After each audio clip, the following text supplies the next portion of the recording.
Yuk, udah. Untuk surat Al-Kausar, Al-Kausar, An-Nasr. Kemarin baru sampai atas. Hapus.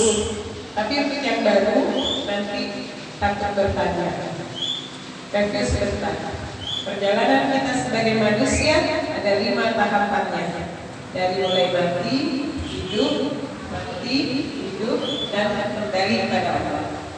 Dan kita sekarang lagi ada di tahap yang kedua, yaitu hidup di dunia. Ngapain kita hidup di dunia? Tugasnya adalah ibadah. Wa ma khalaqtul jinna wal insa illa liya'budun. Tidak menciptakan jin dan manusia kecuali untuk beribadah. Sampai kapan? Sampai ajal datang menjemput kita. Tugas kita adalah ibadah. Gak bisa ditawar lagi nih. Tahu tanggal dijemputnya tahu? Gak tahu. Kalau gak tahu udah ibadah aja ya. Yang kedua, kita ingin perjalanan ini bahagia. Betul? Sebagaimana doa kita semuanya apa? Rabbana atina fid dunya hasanah wa fil akhirati hasanah wa qina adzabannar. Doa jangan sekedar doa di mulut aja, tapi doanya harus dipahami dengan hati. Bahwasanya kita minta sama Allah bahagia di dunia, bahagia di akhirat, dijauhin dari azab neraka. 3 permintaan yang gak main-main. Kalau gak main-main berarti harus kita bisa memahaminya ya. Oke. Ibadah syaratnya ingin diterima gak ibadahnya? Kalau mau diterima syaratnya cuma 2 aja. 1, niatnya ikhlas karena Allah. Duduk di sini datang karena Allah. Niatkan ikhlas karena Allah. Yang kedua, mencontoh kepada Rasulullah Sallallahu Alaihi Wasallam. Bunda duduk di sini itu berarti sedang mencontoh kepada apa yang Rasul kasih tahu. Man salaka tariqan yaltamisu fihi ilman sahalallahu lahu bihi tariqan ilal jannah. Barang siapa yang datang dari rumahnya menuju ke tempat ilmu, maka Allah akan mudahkan perjalanannya ke surga. Jadi ini sedang mengikuti petunjuk Rasulullah ya. Jadi datang ke sini bukan nggak ada ganjarannya, duduk aja nggak dengerin, tapi niat karena Allah. Hari itu ngaji, duduk aja di masjid, di rumah bete misalnya, anak-anak pokoknya lagi bikin musik, mendingan ke masjid aja, duduk, mendingan udah dengerin kajian. Entah itu nanti Bunda paham, entah enggak, tergantung Bunda minta, tapi duduknya Bunda ke masjid itu kata Allah dijamin di dalam hadis Rasulullah akan dimudahkan jalan menuju surga. Asik kan? Baru duduk di sini sampai di majelis ilmu, kata Rasulullah lagi, dan siapa yang duduk di majelis ilmu maka malaikat rahmat dari sini sampai dengan ke langit bumi. Langit bumi kelihatan nggak? Tuh, langit bumi itu yang dekat ya. Itu bersusun-susun ngapain? Memohonkan ampun untuk kita yang ada di majelis ilmu. Maka perbanyak selama di majelis ilmu itu istighfar, kemudian baca sholawat pada Rasulullah. Gunanya apa? Setiap omongannya Bunda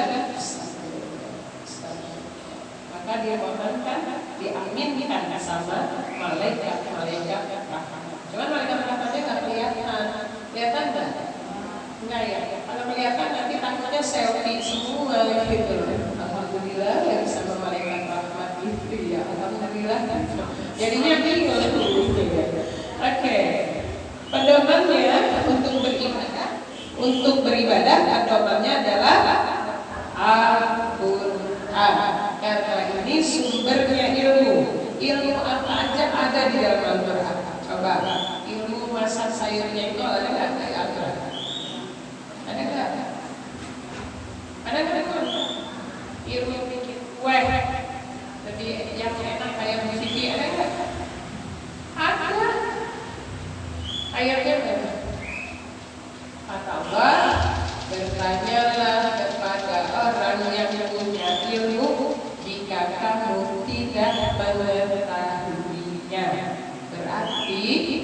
sudah satu ayat tapi mencakup semua ilmu. Kalau mau masak jengkol, bunda nggak bisa nanya kata Allah, mana sama orang yang punya ilmu masak jengkol enak. Kalau nggak bisa bikin kue, nanya sama siapa?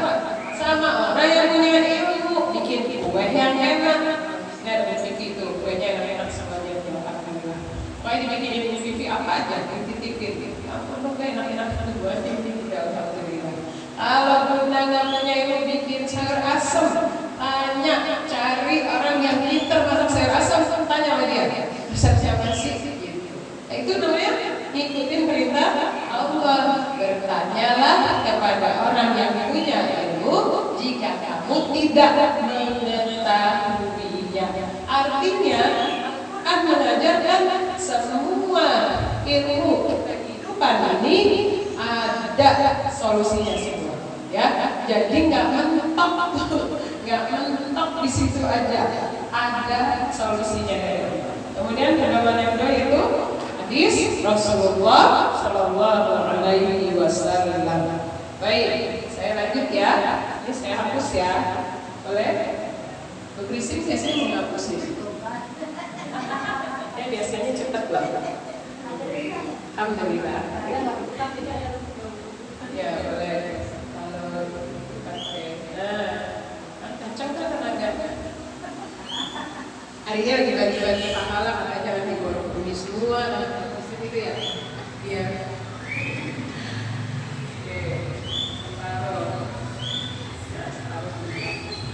biar bisa tulis.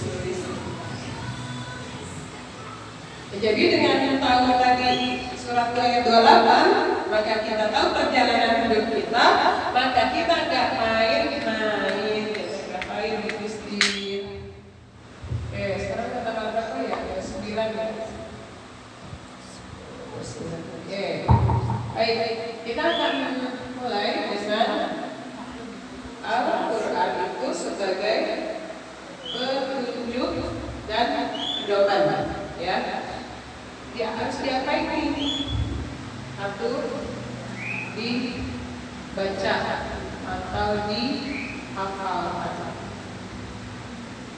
Kemudian dipahami atau ditadaburi. Yang ketiga, diamalkan.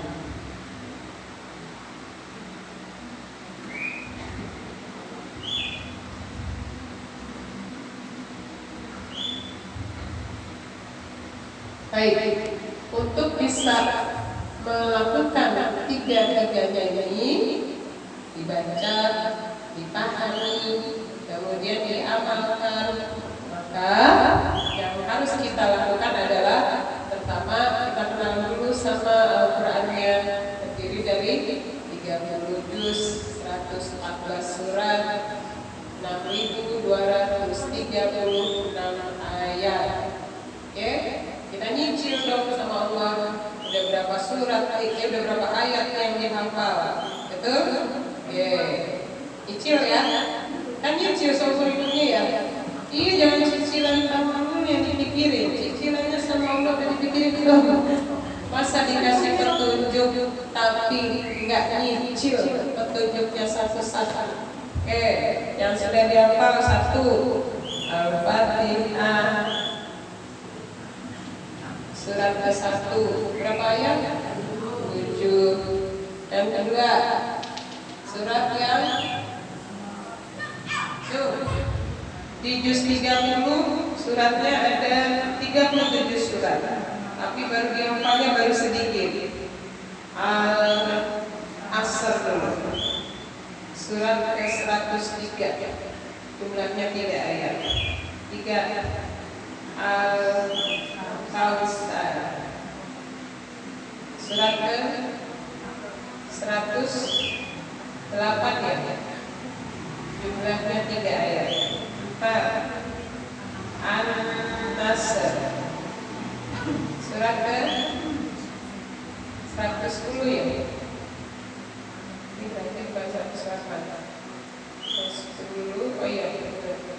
3 ayat. 5 surat An-Nas 114. Berapa jumlah ayatnya? 6. Nih Al-Falaq 113. 5 ayat. Al-Ikhlas 112. 4 ayat. Ini udah. Untuk yang baru ini belum. Ini baru depan sama paling belakang.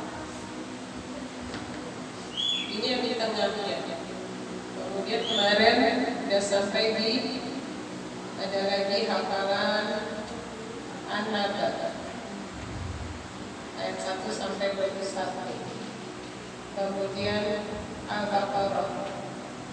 Al-Baqarahnya baru ayat 1 sampai 4 ya Bu? Oh, belum selesai dari satu halaman ya. Tidak. Yang terakhir surat pilihan Ar-Rahman. Ar-Rahman juga. Kemarin baru ayat berapa ya? 7 dari itu. Udah nggak pengen punya cicilan 6.236 loh. 6236. Ini 6236 di dalamnya ada ayat poligami loh. Diterima nggak? Hah? Ayatnya terima. Ibu. Ayatnya terima Umi. Oh, ayatnya diterima. Ada ayat tentang poligami loh. 6236. Ada yang mau milih nggak? 6235 aja nih gitu. Hah? Nggak. 6236 ya. Good. Ya. Yang satu diterima kan? Terima Umi. Itu udah pinter namanya. Soalnya di pengajian sono ditolak gitu. Ini aku 6235 aja, yang satunya enggak. Kenapa? Karena aku nggak suka dengan poligami. Jadi ayatnya nggak diterima. Kira-kira boleh nggak? Boleh nggak? Boleh nggak terima ayat Allah? Nggak boleh. Hah? Siapa yang mengingkari satu ayat, maka dia berarti mengingkari seluruh ayat. Tempatnya adalah neraka jahanam. Nauzubillah min dzalik. Urusan bunda nanti mau atau tidak mau dipoligami itu urusannya bunda. Urusan ayat harus urusannya menerima ya. Sebagai hamba Allah harus mau menerimanya. Oke. Ini saya PR jadinya nih karena banyak yang baru-baru datang ya. Nanti di grup itu kemarin udah dikirim di grup yang ayat berapa aja? Anas ya. Al-Fatihah. Anas belum. Udah kok. Masa?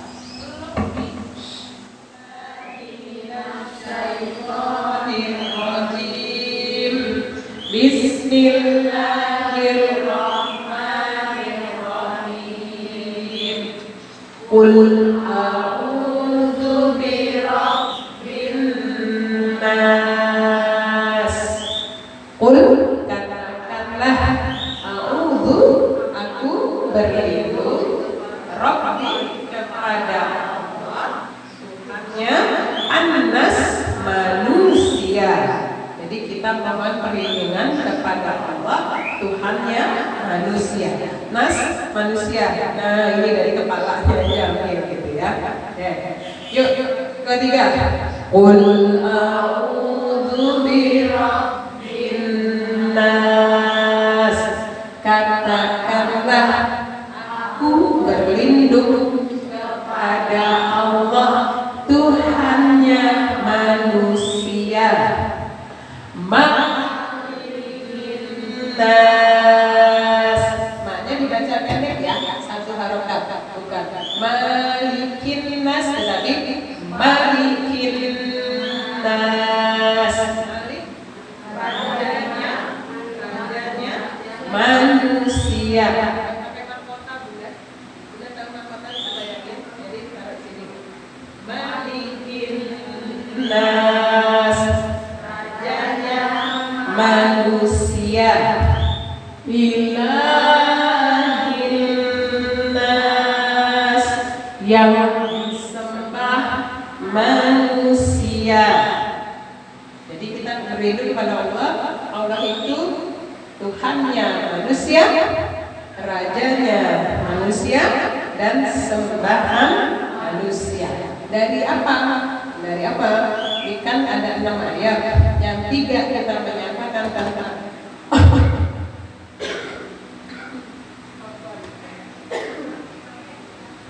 Allah sebagai rajanya, Tuhannya manusia, rajanya manusia, dan sembahan manusia. Dari apa kita mau berlindungnya? Min syarril waswasil khannas,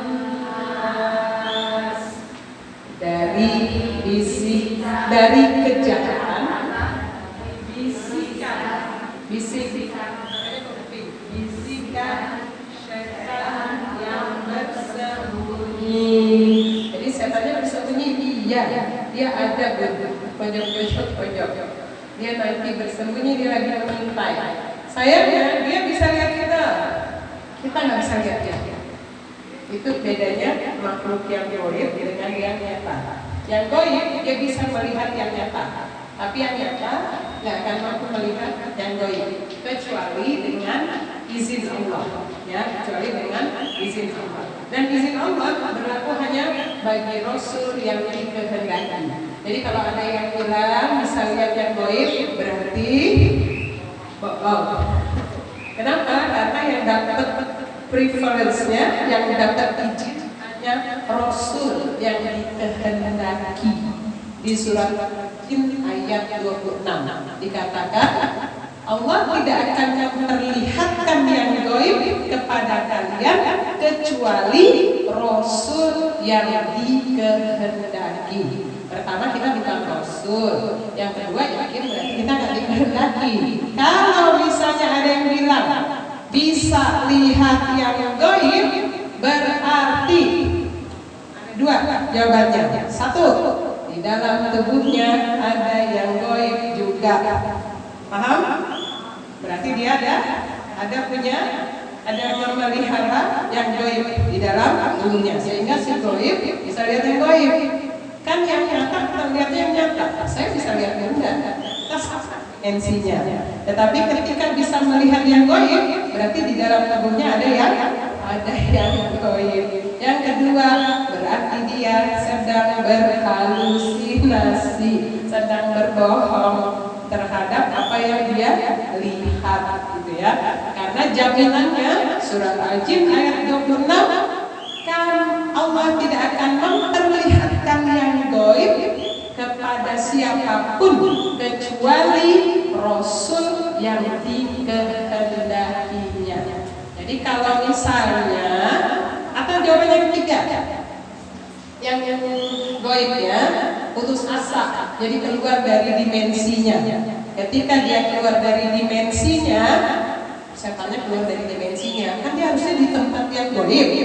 Dia keluar dari dimensinya, berarti dia sedang putus asa. Kalau guna kamu, tabok aja. Tabok dia keluar karena coba ikan dimensinya dia di mana harusnya? Di dalam air. Ketika ikannya ditaruh keluar dari air, sebenarnya ikannya udah mau mati jadinya kan? Kita tinggal di tabok aja, selesai ikannya juga. Oke? Berarti ada yang berani nggak? Tapi nggak berani, ini mau pergi, mau sholat tahajud. Kayaknya ada yang ngikutin aku. Kalau yang ngikutin, yakin aja kalau dia ngikutin lagi, tabok. Ngikutin aja. Berani nggak? Nggak berani juga. Jadi tadi kita berlindung pada Allah dari setan yang bersembunyi. Jangan dia selalu bersembunyi dan dia lihat mau ngapain ya. Kalau mau ngaji, aku kasih bisikan doa gitu. Bisa ngaji juga gitu aja.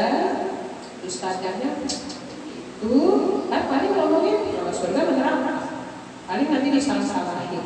Udah nggak usah aja, mendingan tuh belum masak tuh belum ini, belum itu gitu ya. Itu dia lagi bisik-bisik ya. Min syarril waswasil khannas, dari kejahatan bisikan syaitan yang tersembunyi. Allati yuwaswisu fi sudurin nas, yaitu yang membisikkan kejahatan ke dalam dada manusia. Ayo, Bunda suka nggak berasa jadi oh enak nih, iyalah, nggak usah lah gitu ya. Suka gitu nggak? Suka ada perasaan gitu nggak? Iya. Mau sedekah? Nggak usah lah. Saat hatinya langsung berkata, ini dia lagi masih kuat tuh, dia mau males tuh, udah nggak usah aja, jadi nggak jadi sedekah. Pokoknya setan itu ngalangin, Bunda mau berbuat baik, no. Kenapa? Kalau berbuat baik kan dapat pahala, tempatnya di surga. Terus setan sendirian gitu di neraka, nggak punya teman gitu, dia nggak mau. Dia udah janji sama Allah, karena Allah menetapkan aku sebagai makhluk yang ingkar, maka tempatku di neraka, aku mohon diberi penangguhan. Ngapain? Kata Allah, saya mau goda semua anak cucu Adam agar dia bisa jadi teman saya. Kata Allah, silakan bagi siapa yang mau ikut sama kamu, kata Allah. Tapi bagi hamba-hambaku, kata Allah, dia tidak akan pernah menjadi pengikutku. Maka kita cuma dua pilihannya, mau jadi hambanya Allah atau mau jadi hambanya syaitan. Hambanya syaitan yang tadi, kalau syaitannya bisik-bisik, ikutin, bisik-bisik, ikutin. Lama-lama akhirnya gak ngaji, gak sholat, gak bersedekah, gak mau ngerjain yang baik-baik, berarti lagi menjadi hambanya syaitan. Tahu nggak apa kata syaitan ketika udah sampai di dalam neraka dan bergabung bersama syaitannya? Tahu nggak kata syaitan apa? Surat Ibrahim ayat 22. Coba buka. Surat Ibrahim surat ke-14 ayat 22. Nggak enak loh berarti. Coba dia. Dia harus dikasih tahu sekarang supaya nggak mau menjadi hambanya syaitan. Karena ketika hambanya syaitan, maka syaitan akan bilang seperti ini. Surat Ibrahim ayat 22. Coba cari surat ke-14. Surat ke-14 ayatnya ayat 22. Udah ketemu belum semuanya? Udah ketemu? Yang belum ketemu saya tungguin sampai ketemu. Udah, surat Ibrahim bisa lihat kita? Dari sini kelihatan. Nah, di atas. Cari ayat 22. Ayat 22 cari. Udah ketemu? Udah? Ayatnya ayat 22. Dan sebelah kanan atau sebelah kiri dia? Sebelah kiri kan?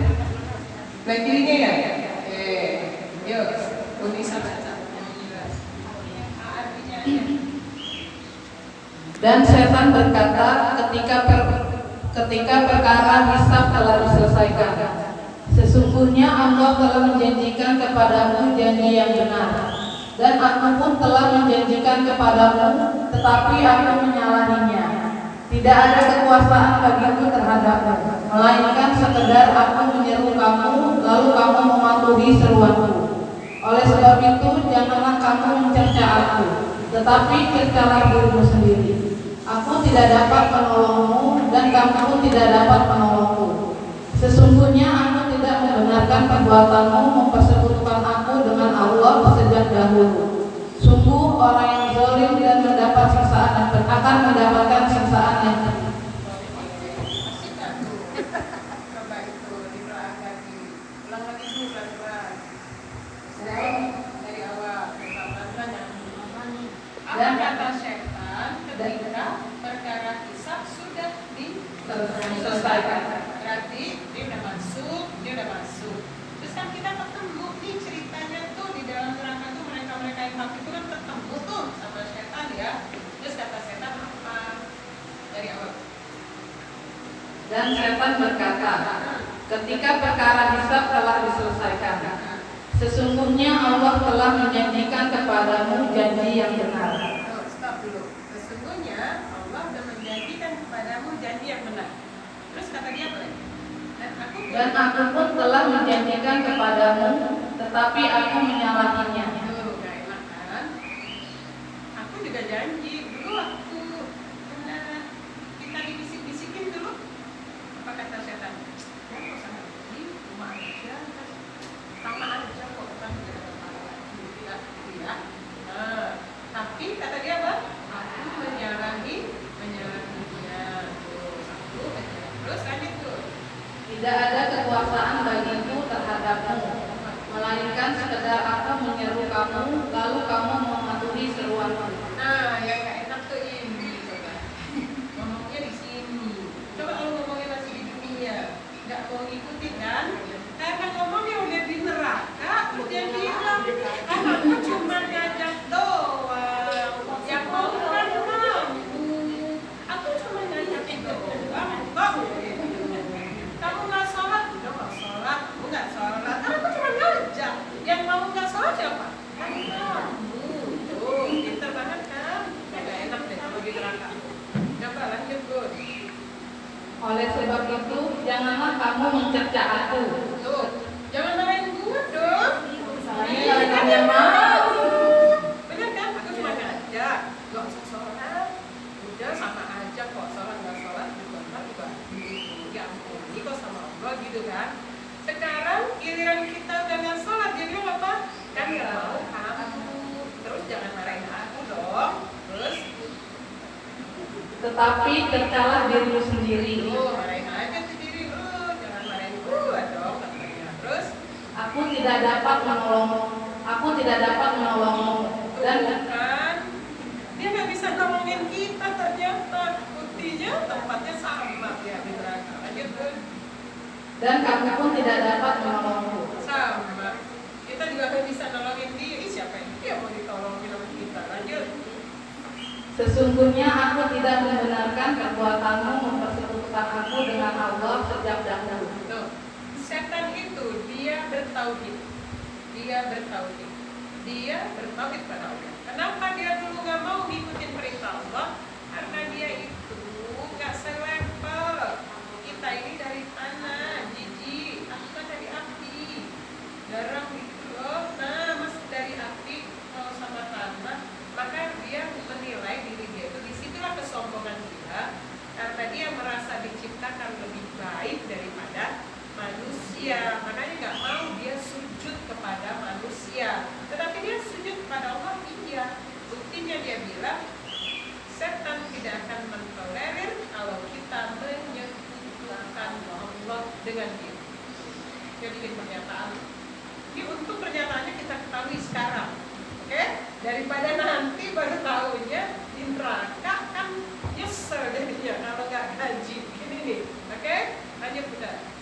Sungguh orang yang zalim akan mendapat siksaan yang pedih. Terus udah, kalau nggak enak ya. Terus mau bilang apa Bunda ketika itu? Dasar setan gitu ya. Kan nggak enak ngomelin setan adanya di neraka pas sudah bareng-bareng, ya kan? Ngomelinnya dari sekarang. Ngomelin setannya dari sekarang. Makanya kata Allah, innahu lakum aduwwum mubin. Sesungguhnya setan itu musuh yang nyata. Jadi kalau musuhnya dia benar-benar musuh kita, jangan ditemenin, jangan jadi hambanya, harus lawan, ya, dilawan, ya. Oke, lanjut sekarang di ayat min syarril waswasil khannas alladzi yuwaswisu fi sudurin nas. Jadi sekarang kalau ada bisik-bisik di hatinya, mau ngaji ada bisik-bisik, lawan. Kenapa harus lawan? Sorry ya, surat 14 ayat 22. Enggak, gue mau temenan sama lo. Ntar gue ngikutin lo bilang, cuma ngajak dong. Yang mau kan kamu tuh. Gak enak loh bahasa kebalikinnya loh. Kan kamu. Kalau mau males kan kamu yang males. Mau nggak sholat kan kamu yang mau. Aku cuma ngajak ngajak doang. Itu loh ya. Minal jinnati wan nas, dan manusia. Jadi kalau dari golongan yang nggak kelihatan tadi bisik-bisik. Kalau dari golongan manusia gimana? Ketika ibu nanti ngajak atau pas mengaji. Kemana bu? Mengaji tadi? Ibu duluan aja masuk surganya. Ya udah. Besok-besok menyusul saya ya masuk surga gitu. Jangan pas dia ajak itu langsung emang ngapain mengaji? Udah belajar kayak ustazah aja. Ibunya langsung baper. Pulang buka lagi kerudungnya. Males ngaji. Soalnya mau ngaji dikatain sama tetangga katanya mau jadi ustazah. Jangan ya. Jadi kalau mau ngaji udah berangkat, jangan dengerin tuh minta jin nanti wanas itu artinya manusia yang berusaha untuk mencegah orang lain berbuat kebaikan. Mau sedekah kita sedekah aja. Tapi itu ngapain itu sedekah? Itu orang yang penting, gak usah denger. Artinya itu waswisu. Waswisu dari siapa? Wanas, dari golongan manusia. Ya, yuk kita murojaah dari ayat 1 sampai Qul a'udzu birabbil nas.